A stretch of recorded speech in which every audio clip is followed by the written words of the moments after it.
The most influential voice in your life isn't your mom, your best friend, or your worst critic. It's you. It's your voice. You are the most influential person in your own life. And if you find that your internal self talk is destructive, there are ways of retraining it to build you up. If you aren't careful, your self talk can be shaped by the worst influences in your life. We tend to take those internal voices and internalize them and make them our self talk.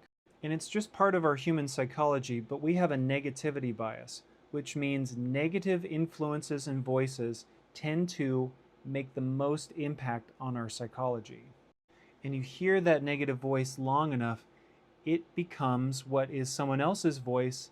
Now it's your voice. So I want you to identify what are the phrases that you often repeat to yourself.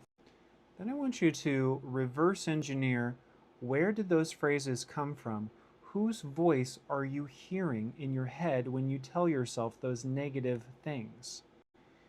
And I hate to say it, it gets repeated a lot from mental health professionals, but awareness and self-reflection is the first and most essential step that you can take towards growth in identifying that it's not you and your voice, it's X, Y, or Z's voice. It could be an amalgamation of 4 or 5 different negative voices in your life. And typically in my experience, those negative voices, they're just negative for the sake of being negative. There's rarely any truth or help in those negative voices. And if that's true, that it's not helpful and negative for the sake of being negative, why not extract it from your consciousness and in its place put a more positive, helpful voice? Your self-talk is not permanent. It's not written in stone. You can change it. I usually illustrate my points about self-talk with sharing a story. So buckle up, you're going to have a little bit of story time with Dan. I once had a basketball coach who used mockery to motivate players. And growing up as an athlete, this wasn't that unusual. I've seen other coaches do it. But the approach just never worked with me. It never landed. It usually deflated me, didn't motivate me. It discouraged me, if anything. And then one random summer, I had a summer ball coach, and the way he interacted with me just built me up. I felt like he believed in me and cared about me. I felt like he saw potential in me. And the way I played that summer basketball was the best basketball I ever played. But unfortunately, he didn't get hired on, and I went back to the coach who used mockery. And then my performance plummeted as well. And so that was a quick example of how those external voices affected my self-image and my performance. The coach who believed in me, who built me up, who saw potential, I played to the level of that belief. To the coach who criticized me and mocked me, I played down to the level of that belief. So if you've had nothing but negative voices in your life, or maybe you've had positive voices in your life, but you've tuned them out, you've discounted them, and you've only allowed the negative voices to influence you, I want to suggest a new option for you. I want to suggest that you can consciously re-internalize external voices to build or to construct a new self-talk. A self-talk that can guide you and support you through hardships, through challenges. Because every time I've talked with a client, they've said time and time again, when they have a setback or they have an obstacle or a challenge, that's difficult in its own right. But when the negative self-talk kicks in, they're done.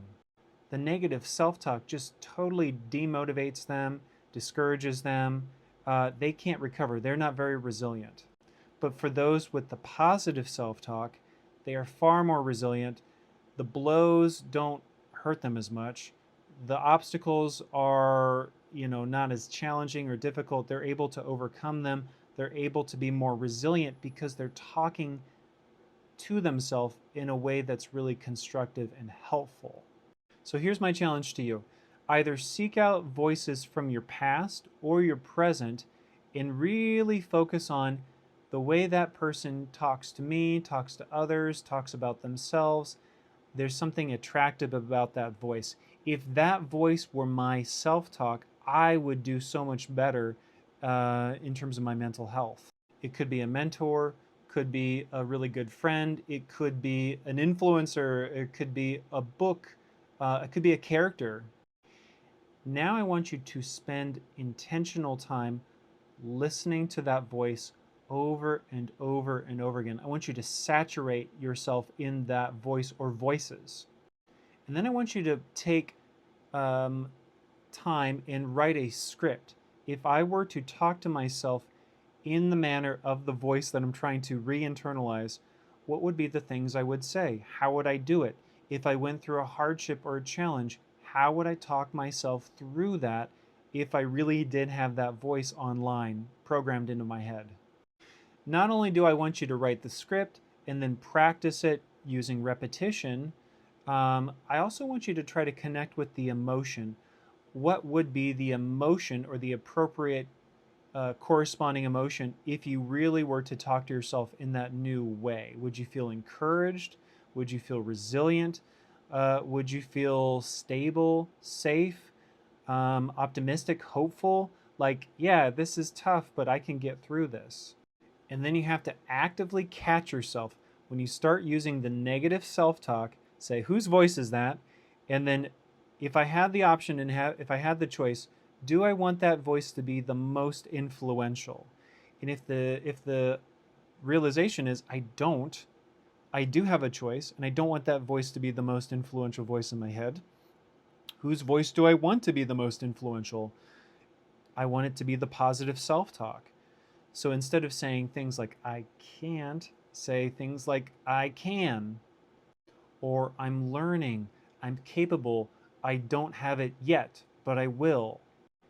And then neural pathways are shaped through repetition, the repetition of behaviors. So the way you reprogram your brain is through behavioral repetition. You have to do this on a regular, consistent basis over a variety of domains in a variety of different contexts. When you're feeling good, when you're feeling bad, when you're challenged, when things are smooth. All right, so thanks for hanging out for a longer video. And I want to end by saying this. Your self-talk is your constant companion. It is the most influential voice in your life. It can either build you up or tear you down.